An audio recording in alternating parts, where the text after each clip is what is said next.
Assalamualaikum warahmatullahi wabarakatuh. Bismillah, alhamdulillah, wassalatu wassalamu ala rasulillah.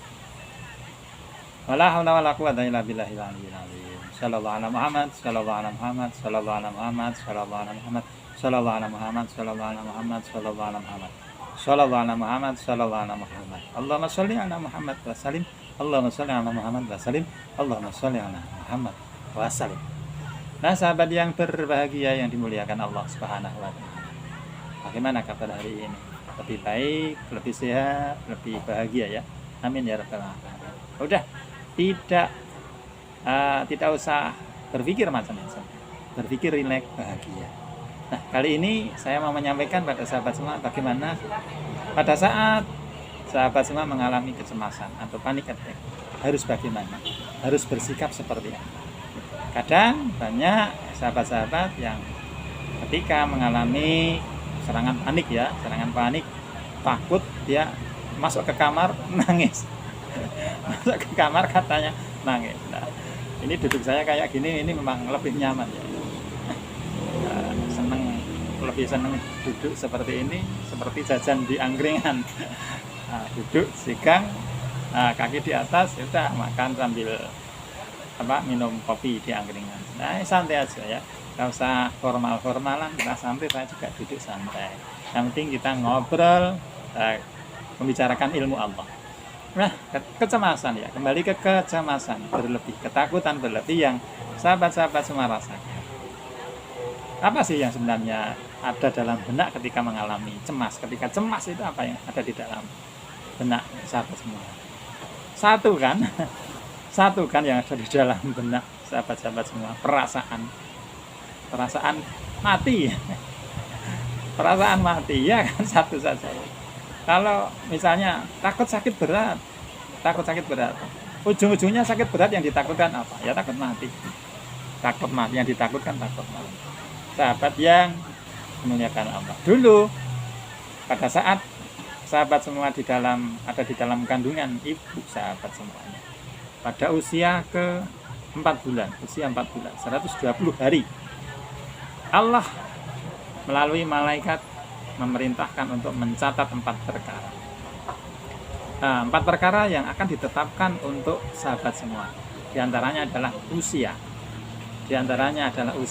Sahabat semua pada saat itu sudah ditulis oleh Allah, ditulis oleh malaikat atas perintah Allah, berapa usia yang diberikan Allah kepada sahabat semua. Ditulis, misalnya sahabat ditulis oleh malaikat, usia sahabat adalah 500 tahun. Nah, ketika pada saat itu oleh Allah ditulis usia sahabat adalah 500 tahun, maka apapun yang terjadi, sebelum kontrak 500 tahun itu terlaksana sukses, maka sahabat semua ya tidak akan maju, tidak akan mati, tidak akan meninggal. Kenapa? Karena kontrak oleh Allah yang ditulis pada saat sahabat semua di kandungan ibu 4 bulan adalah usia usia sahabat adalah 500 tahun. Nah, jadi ketika kontraknya 500 tahun, ketika mengalami apapun itu ya masih panjang umur saja. Iya kan? Nah, ini harus diyakini. Jangan sampai ini dilupakan, karena ini adalah bagi muslim, ini adalah akidah.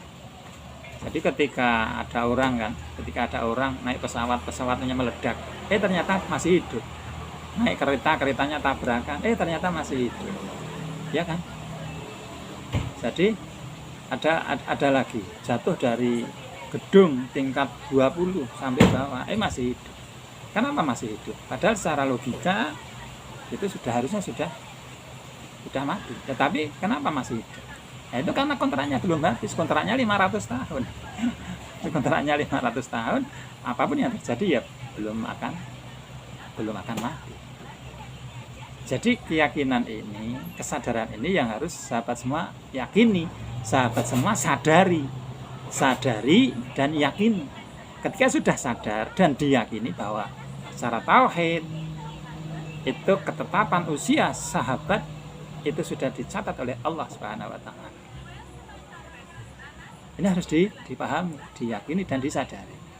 Kemudian ketika pada saat sahabat semua mengalami cemas, takut, serangan panik, sahabat semua harus ingat keyakinan ini, harus ingat ketauhidan ini, bahwa tidak akan mati, tidak akan itu terjadi ketika memang Allah menulis sahabat adalah 500 tahun. Nah, meskipun terjadi apa-apa, sudah dijamin oleh Allah. Nah, ini adalah untuk menguatkan keyakinan sahabat semua tentang kecemasan, ketakutan mati itu. Ya kan, paling mentok kan takutnya takut mati kan. Mau alasannya mau takut sakit semakin berat, takut sakit apapun itu, paling pol itu kan yang ditakutkan kan takut mati. Nah, sahabat yang dimuliakan, ketika mengalami kecemasan, ketakutan seperti ini, apalagi yang harus dilakukan selain menyadari bahwa tidak akan terjadi apa-apa, bahwa semuanya akan baik-baik saja karena Allah Maha. Yang selanjutnya adalah baca istighfar. Baca istighfar sambil pejamkan mata. Ingat Allah. Ingat nikmat Allah yang masih ada di diri sahabat semua. Sambil pejamkan mata. Istighfar. Astagfirullah. Astagfirullah. Astagfirullah. Ingat bahwa nikmat yang saat ini dirasakan itu masih banyak.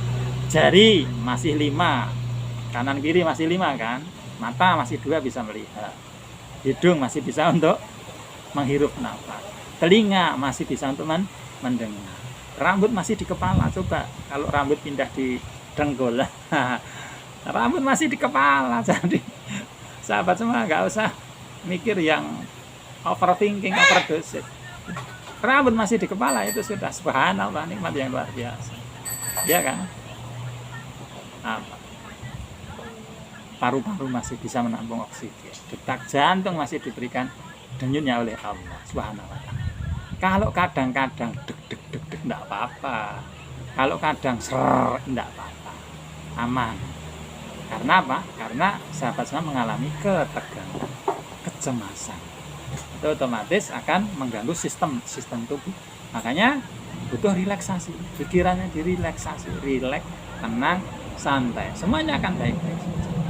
Nah, sahabat semua ketika mengalami kecemasan saat seperti itu, serangan panik, takut mati kayak gitu, bisa rileks saja, duduk atau rebahan, pejamkan mata, tarik nafas pelan-pelan lewat hidung, lepaskan lewat mulut pelan-pelan. Sambil saat narik nafas ingat Allah, astagfirullah. Lepas nafas, alhamdulillah, astagfirullah, alhamdulillah. Saat tarik nafas di dalam hati ucapkan astagfirullah. Saat melepaskan nafas ucapkan di dalam hati alhamdulillah. Alhamdulillah. Alhamdulillah. Jadi sahabat semua fokus mengingat-ingat nikmat Allah. Jangan fokus di cemasnya, jangan fokus ditakutnya. Ketika sahabat semua digiring oleh perasaan untuk takut mati, itu harus ada langkah untuk mengalihkan perhatian. Langkah untuk mengalihkan perhatiannya pakai apa? Ya ini Pak. Pejamkan mata, tarik nafas pelan-pelan. Saat menghirup ucapkan astagfirullah di dalam hati. Saat melepaskan ucapkan alhamdulillah. Nah, boleh juga sambil mengeraskan, mengepalkan tangan. Boleh sambil ditekuk kayak gini. Boleh ditekuk kanan kiri kayak gini. Supaya apa? Supaya ada pengalihan fokus dari cemas itu menjadi fokus yang lain. Fokus dari cemas takut mati itu mengalihkan perhatian fokus ke zikir, ingat Allah. Insya Allah dalam waktu sekitar 10 menit kecemasan, panik attack ini akan ternetralisir dengan mengalihkan perhatian, mengalihkan fokus seperti ini. Insya Allah silakan dipraktekkan ketika sedang mengalami cemas, serangan panik, pejamkan mata, Atur nafas pelan-pelan, tarik nafas, baca istighfar. Lepas nafas, baca hamdalah. Sambil telapak tangan dikepalkan boleh. Sambil ditekuk jempolnya di dalam juga boleh. Supaya apa? Supaya lebih fokus ke yang lain. Kalau kayak gini, ditekuk kayak gini, itu kan agak sakit, agak nyeri. Nah, kita nanti akan fokus ke merasakan menahan rasa nyeri di tekukan jempol ini. Nah, otomatis fokus kita akan beralih mengingat-ingat nikmat Allah yang masih ada pada diri kita. Nah, dalam waktu 10 menit, insya Allah 5-10 menit, bagi sahabat-sahabat yang sudah mempraktekannya, alhamdulillah, jadi rileks, santai, damai lah. Mudah-mudahan bermanfaat. Semoga bisa dipraktekkan, diterima. Kuncinya memasrahkan semuanya pada Allah. Tenang saja, rileks saja, semuanya akan baik-baik saja karena Allah Maha Baik. Allah Maha Baik. Allah Maha Baik. Amin. Assalamualaikum warahmatullahi wabarakatuh.